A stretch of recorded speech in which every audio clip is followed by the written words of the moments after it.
Assalamu alaikum. That he is honest. We know the boy that is honest. We read that we can learn. সব জায়গায় আমাদের that রয়েছে। আর যার আগে conjunction থাকবে সেটি হলো সাবঅর্ডিনেট ক্লজ, কমপ্লেক্স সেন্টেন্স যেহেতু। আর কনজাংশন যার আগে নাই, অর্থাৎ উই নো উই রিড, এগুলো হলো প্রিন্সিপাল ক্লজ। এখন সাবঅর্ডিনেট ক্লজের মধ্যে যেহেতু নাউন ক্লজ, অ্যাডজেক্টিভ এবং অ্যাডভার্ব ক্লজ আছে, এখন আমরা আলোচনা করব এগুলো কোন ক্লজের অন্তর্ভুক্ত।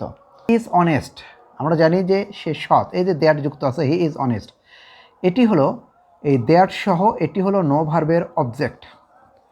তাহলে অবজেক্ট যদি হয় কোন ক্লজ? Noun clause. আবার we know the boy that is honest, that কিন্তু ব্যক্তির পরিবর্তে বসে হুই ইজ অনেস্ট হতে পারে আমরা।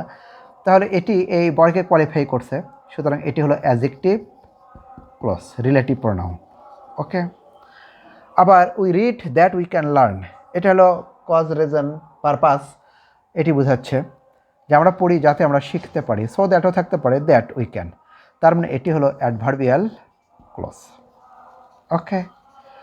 তাহলে দেখা গেছে যে প্রায় একই রকমই উদাহরণ দ্যাট দিয়েই আমি দেখানোর চেষ্টা করছি, বিভিন্ন ক্লজে আমরা দেখতে পাচ্ছি যে নাউন ক্লজ, অ্যাডজেক্টিভ ক্লজ এবং অ্যাডভার্বিয়াল ক্লজ। Thank you.